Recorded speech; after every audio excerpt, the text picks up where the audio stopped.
একজন ক্যান্ডিডেট মারা যাননি এই প্রশ্ন একজন প্রধান নির্বাচন কমিশনার হাবিবুল আউয়াল সাহেব কিভাবে তুলতে পারেন? একজন হাবিবুল আউয়াল যদি প্রশ্ন তুলেন যে চরমনাইয়ের পীর তো মারা যাননি, তার মানে আপনি মারা যাওয়া পর্যন্ত অপেক্ষা করতেছেন। তো যেই নির্বাচন কমিশনের প্রধান চরমনাইয়ের পীর মারা যাননি বলে শব্দ চয়ন করেছেন, তার কোনো গ্রহণযোগ্যতাই এখানে থাকার সুযোগ নেই। চরমনাইয়ের পীরের মেয়র ঘোষণা করার আগ পর্যন্ত আপনাদেরকে এই দাবি তুলতে হবে, প্রত্যেকের কাছে পৌঁছাতে হবে।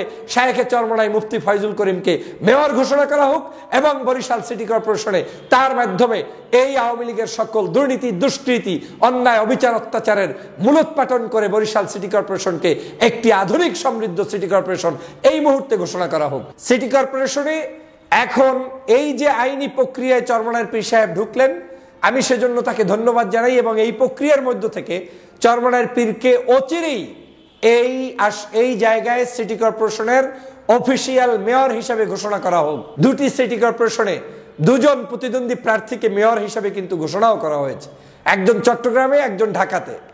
এই দুইজনকে যে পদ্ধতিতে ঘোষণা করা হয়েছে, এই চেয়েও ভয়াবহ অবস্থান করেছে বরিশাল সিটি কর্পোরেশনে।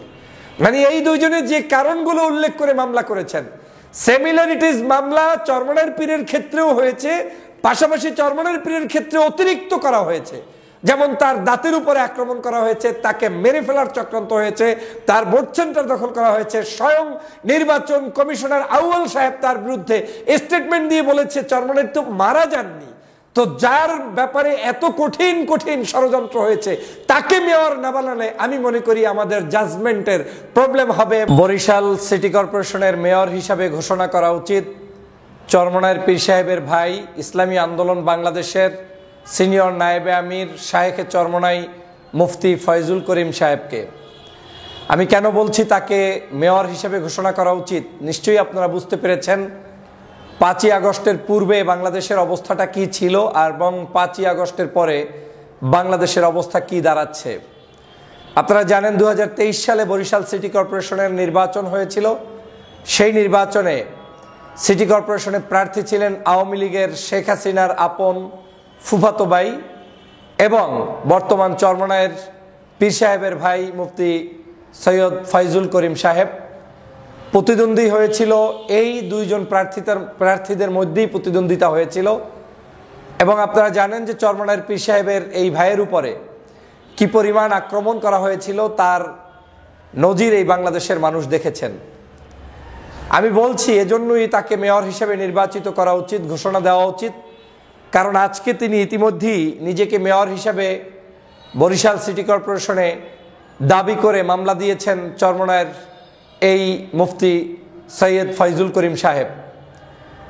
আপনারা জানেন যে ফয়জুল করিম সাহেবের উপরে তৎকালীন সময়ের আওয়ামী লীগ নিরপেক্ষ ভোট করতে না পেরে যখন মনে করেছিল যে নির্বাচনে তারা হেরে যাবে, যদিও সেই নির্বাচনে অনেক দল অংশগ্রহণ করে নাই, সেটা ভিন্ন বিতর্ক, কিন্তু চরমনাইয়ের পীর সাহেবের দল যখন সেখানে অংশগ্রহণ করে জয়যুক্ত হওয়ার পথে, তখনই বিভিন্ন কলাকৌশলে পীরের বিরুদ্ধে ষড়যন্ত্র তারা শুরু করেছিল। ঠিকমতো তারা ক্যাম্পেইন করতে দেয় নাই, ঠিকমতো তারা ভোটারের কাছে ভোট চাইতে দেয় নাই, ভোট সেন্টারগুলোকে আওয়ামী লীগ সরকার দখল দিয়ে রেখেছিল। এমনকি স্বয়ং চরমনাইয়ের পীরের এই ভাইয়ের দাঁতের উপরে, ঠোঁটের উপরে, দেহের উপরে আক্রমণ করেছিল আওয়ামী লীগের একজন নেতা এবং সংঘবদ্ধ একটি গ্রুপ। আপনারা জানেন সেই গ্রুপকে চরমনাইয়ের এই শায়েখে চরমনাই মুফতি ফয়জুল করিম সাহেব ইতিমধ্যেই সাধারণ ক্ষমাও ঘোষণা করেছেন, উদারতা স্থাপন করেছেন, জাতিকে জানিয়েছেন তারা আক্রান্ত হয়েছে ঠিকই, কিন্তু কারো উপরে জুলুম করে কিংবা কাউকে সেই আক্রান্তর জবাব দিতে গিয়ে আবার তাকে সেভাবে কোনো ধরনের হামলা মামলা তিনি করতে চান না। কিন্তু চরমনাইয়ের পীরের তো প্রাপ্তি যে আজকের এই বরিশাল সিটি কর্পোরেশন নির্বাচনে আওয়ামী লীগ তাকে যদি প্রতিদ্বন্দ্বী মনে না করত, তাহলে তার উপরে তো আক্রমণ করতো না।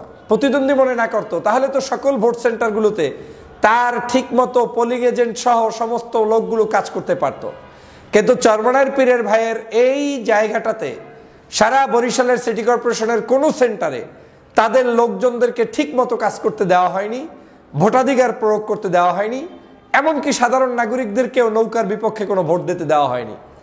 তারপরেও সেই কঠিন নির্বাচনে যেখানে সব আওয়ামী লীগের হয়ে কাজ করেছে, প্রশাসন আওয়ামী লীগের হয়ে কাজ করেছে, সেখানেও চরমনাইয়ের পীরের এই ভাই ফয়জুল করিম সাহেব শায়েখে চরমনাই তিনি সেকেন্ড হয়েছেন, প্রতিদ্বন্দ্বিতাপূর্ণ অবস্থায় ছিলেন এবং নির্বাচনে তিনি মাঝপথে তথা দুপুরবেলার আগেই তিনি যখন আক্রান্ত হয়েছেন, স্বভাবতই নির্বাচনে আর তিনি থাকার সুযোগ নেই, ওখানে তাকে ঠগানো হচ্ছে, তারপরেও তিনি প্রতিদ্বন্দ্বিতাপূর্ণ জায়গায় ব্যাপক ভোট পেয়েছেন। তার মানে দাঁড়ালো যদি সুষ্ঠু নির্বাচনের পরিস্থিতি তখন থাকতো, তার উপরে আক্রান্ত করা না হতো, তাহলে তিনিই জয়যুক্ত হতেন। অতএব এটা পড়তে আবার রকেট সায়েন্স পড়া লাগবে না, এটা জানতে আপনাকে বিজ্ঞানী হওয়া লাগবে না। সহজ ভাষায় আওয়ামী লীগের প্রতিদ্বন্দ্বী প্রার্থী যেখানেই দাঁড়িয়েছে, যারাই দাঁড়িয়েছে, একটু সুষ্ঠু সুন্দর ভোট হলে তারাই সেখানে জয়যুক্ত হয়েছে। আপনারা জানেন বাংলাদেশে এই যে বিভিন্ন ইউনিয়ন পরিষদ নির্বাচন হয়েছে, সেখানেও আওয়ামী লীগ বিভিন্ন মানুষকে হত্যা করেছে প্রায় 100-র অধিক। এরপরেও তারা কিন্তু অনেক জায়গায় হেরেছে, এমনকি তৃতীয় লিঙ্গের কাছেও আওয়ামী লীগ হেরেছে। মানে হচ্ছে জনগণ তাদেরকে কোনো অবস্থায় ভোট দিতে চায় না। বরিশাল হচ্ছে চরমনাইয়ের পীরের বাড়ির পাশে এই সিটি কর্পোরেশন, পীর সাহেবের এক ভাই হচ্ছে সিটি কর্পোরেশনের পাশেই যে ইউনিয়ন, সেই ইউনিয়নের চেয়ারম্যান। স্বভাবতই তাদের সেখানে গ্রহণযোগ্যতা, ব্যক্তিত্ব, সামাজিক কাজকর্ম এবং একই আসনে তিনি বারবার ওখানে এমপি ইলেকশনে নির্বাচন করেছেন। তো ভোটাররা এইবার অন্তত তাকে চেয়েছে যে যেভাবেই হোক তিনি নির্বাচনে যেন জয়যুক্ত হয়, কিন্তু তাকে সেটা করতে দেওয়া হয়নি। সে কারণে আমি বলছি সিটি কর্পোরেশনে এখন এই যে আইনি প্রক্রিয়ায় চরমনাইয়ের পীর সাহেব ঢুকলেন, আমি সেজন্য তাকে ধন্যবাদ জানাই এবং এই প্রক্রিয়ার মধ্য থেকে চরমনাইয়ের পীরকে অচিরেই এই জায়গায় সিটি কর্পোরেশনের অফিসিয়াল মেয়র হিসাবে ঘোষণা করা হোক। কয়েকটা কারণে আমি বলছি তাকে কেন মেয়র ঘোষণা করা হোক। বরিশাল সিটি কর্পোরেশনের কাজবাজ এখন স্তম্ভিত হয়ে আছে, এখন মানুষ সেবা পাচ্ছে না। আর যাকে মেয়র ঘোষণা করা হয়েছে তিনি তো পালিয়ে গিয়েছে শেখ হাসিনার সাথে, 5 তারিখেই পালিয়ে গিয়েছে, তার তো কোনো অস্তিত্বই নেই। তো সেই জায়গা থেকে নগরবাসীর স্বার্থে প্লাস চরমনাইয়ের পীরের ক্ষমতায় আসলে বা কাজ করলে বা এমপি হলে তারা যে জনগণের কাছে কি করতে পারবে কি পারবে না সেটাও জনগণের কাছে বোঝার জন্য আমি মনে করি সিটি কর্পোরেশনের তার মেয়র হওয়াটা অত্যন্ত জরুরি। এবং তিনি যেহেতু সেকেন্ড প্রতিদ্বন্দ্বী, যদি অন্য কেউ থাকতেন আমি নিশ্চয়ই এই দাবি করতাম না। তিনি সেকেন্ড প্রতিদ্বন্দ্বী, তার উপরে আক্রমণ হয়েছে, তাকে নিয়েই সকল ষড়যন্ত্র করেছে। অতএব চরমনাইয়ের পীরের ভাইয়ের এই মেয়র হিসেবে ঘোষণা করাটা অযৌক্তিক কোনো দাবি না, বরঞ্চ সারা বাংলাদেশে আওয়াজ তোলা উচিত যে তাকে যাতে নির্বাচিত করা হয়। অন্য আরেকটি কারণে আমি তাকে নির্বাচিত করতে বলবো। আপনারা জানেন যে নির্বাচন যে কমিশনার ছিলেন আউয়াল কমিশনার, সম্ভবত সেই নির্বাচন কমিশনের আউয়াল কমিশনার তৎকালীন সময় এই চরমনাইয়ের পীর সাহেবের সেই সময় বলেছিলেন, কি বলেছিলেন? তিনি বলেছিলেন যে চরমনাইয়ের পীর তিনি তো মারা যাননি, মানে তার উপরে আক্রমণ হয়েছে। এই আক্রমণের শব্দ শুনে তখন বলেছিলেন যে তিনি তো মারা যাননি, তার মানে চরমনাইয়ের পীর যাতে যে কোনো মূল্যে তিনি যাতে মারা যায় সেই অপেক্ষায় তারা ছিলেন। মানে একজন ক্যান্ডিডেট মারা যাননি এই প্রশ্ন একজন প্রধান নির্বাচন কমিশনার হাবিবুল আউয়াল সাহেব কিভাবে তুলতে পারেন? একজন হাবিবুল আউয়াল যদি প্রশ্ন তুলেন যে চরমনাইয়ের পীর তো মারা যাননি, তার মানে আপনি মারা যাওয়া পর্যন্ত অপেক্ষা করতেছেন। তো যেই নির্বাচন কমিশনের প্রধান চরমনাইয়ের পীর মারা যাননি বলে শব্দ চয়ন করেছেন, তার কোনো গ্রহণযোগ্যতাই এখানে থাকার সুযোগ নেই। অর্থাৎ সেই জায়গা থেকেও আমি মনে করি এখানে সম্পূর্ণ পরিকল্পিতভাবে আক্রমণ থেকে শুরু করে সব হয়েছে। কোনো সন্দেহ নাই যে এখানে অনৈতিকতার আশ্রয় নেওয়া হয়েছে। আওয়ামী লীগ তার একচেটিয়া ভোট দেওয়ার চেষ্টা করেছে, ভোট কারচুপি করেছে, চুরি করেছে, ডাকাতি করেছে, যা 18 সালে করেছে, 14 সালে করেছে, 24-এ করেছে, একই কাজ বরিশাল সিটি কর্পোরেশনে করেছে। অতএব বরিশাল সিটি কর্পোরেশনে চরমনাইয়ের পীরের এই ভাই মুফতি ফয়জুল করিমকে অবশ্যই মেয়র হিসেবে ঘোষণা করা উচিত। এটা তার প্রাপ্ত অধিকার, এটা তার উপরে ন্যায্যতা প্রকাশ পাবে যদি আইন থেকে তিনি এই মেয়র হিসেবে স্বীকৃতি পান। কারণ বরিশাল সিটি কর্পোরেশনে তার চাইতে যোগ্য কোনো প্রার্থী তৎকালীন ইলেকশনে 2023 সালে আর কেউ ছিল না। এবং চরমনাইয়ের পীরের ভাইয়ের উপরে যে আক্রমণ করা হয়েছে, জুলুম করা হয়েছে, নির্বাচন কমিশনারের পক্ষ থেকে তার উপরে আক্রমণের পর বলা হয়েছে তিনি তো মারা যাননি, এর পরেও তিনি কোনোভাবেই এই নির্বাচনে পরাজিত প্রার্থী থাকতে পারেন না, তাকে জয়যুক্ত করা এখনই উচিত। আরো একটি কারণে বলছি, বাংলাদেশে ইতিমধ্যে 2টি আসনে 2টি সিটি কর্পোরেশনে 2জন প্রতিদ্বন্দ্বী প্রার্থীকে মেয়র হিসাবে কিন্তু ঘোষণাও করা হয়েছে। একজন চট্টগ্রামে, একজন ঢাকাতে। এই দুইজনকে যে পদ্ধতিতে ঘোষণা করা হয়েছে, এই চেয়েও ভয়াবহ অবস্থান করেছে বরিশাল সিটি কর্পোরেশনে। মানে এই দুইজনের যে কারণগুলো উল্লেখ করে মামলা করেছেন, সিমিলারিটিস মামলা চরমনাইয়ের পীরের ক্ষেত্রেও হয়েছে, পাশাপাশি চরমনাইয়ের পীরের ক্ষেত্রে অতিরিক্ত করা হয়েছে। যেমন তার দাঁতের উপরে আক্রমণ করা হয়েছে, তাকে মেরে ফেলার চক্রান্ত হয়েছে, তার ভোট সেন্টার দখল করা হয়েছে। স্বয়ং নির্বাচন কমিশনার আউয়াল সাহেব তার বিরুদ্ধে স্টেটমেন্ট দিয়ে বলেছে চরমনাইয়ে তো মারা যাননি।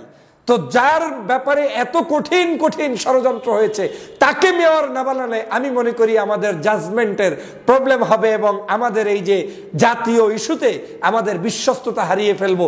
আমরা বিচার বিভাগের প্রতি তখন আর আস্থা রাখতে পারবো না। অতএব দল মতের ঊর্ধ্বে উঠে, জাতি ধর্ম বর্ণ নির্বিশেষে ঊর্ধ্বে উঠে সত্যের পক্ষে আপনাকে অবস্থান নেওয়াটা একজন মুমিনের দায়িত্ব, একজন সামাজিক ব্যক্তির দায়িত্ব, একজন রাজনীতিবিদের দায়িত্ব। আমি মনে করি চরমনাইয়ের পীরের ভাইয়ের এই মুহূর্তে বরিশাল সিটি কর্পোরেশনের মেয়র ঘোষণা করে এই জায়গায় কাজ করার সুযোগ করে দেওয়া উচিত। সেটা আমার পক্ষ থেকে দাবি থাকবে, আপনাদের পক্ষ থেকেও দাবি থাকবে এবং সমগ্র মানুষকে সে ব্যাপারে জাগ্রত করতে হবে। সর্বোপরি বলতে চাই, এই নির্বাচন কেমন হয়েছে, কি হয়েছে না হয়েছে বিস্তারিত আপনারা সব জানেন। ওই দিন যখন আক্রান্ত করেছে, আমি তখন তুরস্কে ছিলাম। আমি তখন তার প্রথম বাংলাদেশের জন্য, ওনার জন্য ভিন্ন কোনো মতের মানুষ হয়ে প্রথম লাইভ করে আমি প্রতিবাদ জানিয়েছিলাম। আজও আজকের আপনাদের সামনে ভিডিওর মাধ্যমে স্পষ্ট বার্তা দিতে চাই, চরমনাইয়ের পীরের মেয়র ঘোষণা করার আগ পর্যন্ত আপনাদেরকে এই দাবি তুলতে হবে, প্রত্যেকের কাছে পৌঁছাতে হবে।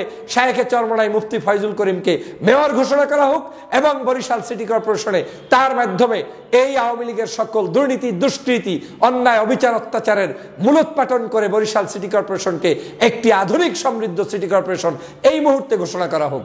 ভবিষ্যতে নির্বাচন হলে সেই নির্বাচনে যদি চরমনাইয়ের পীর সাহেব হতে পারে ভালো, না পারলে আরেকজন আসবে, তাকে আমরা ওয়েলকাম জানাবো। কিন্তু এই অবৈধ নির্বাচনে যেটা সম্পূর্ণভাবে কারচুপি করেছে, সেখানে কোনো অবস্থায় চরমনাইয়ের পীরের ভাই ছাড়া যোগ্য কোনো প্রার্থী নাই, তাকে জয়যুক্ত করতেই হবে।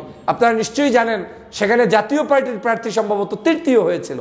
ভোটের পার্থক্য দেখেন, সম্ভবত 5-6 হাজারও ভোট পায় নাই। তার মানে দাঁড়ালো যে চরমনাইয়ের পীর ওখানে কতটা ভাইটাল প্রার্থী ছিল। তার মতো একজন প্রার্থীকে এভাবে জুলুম করেছে, সেটা আমরা মেনে নিতে পারি না। আসুন সবাই মিলে আওয়াজ তুলি, চরমনাইয়ের পীর সাহেবের ভাইয়ের এই বরিশাল সিটি কর্পোরেশনের মেয়র নিশ্চিত করি। সবাইকে ধন্যবাদ।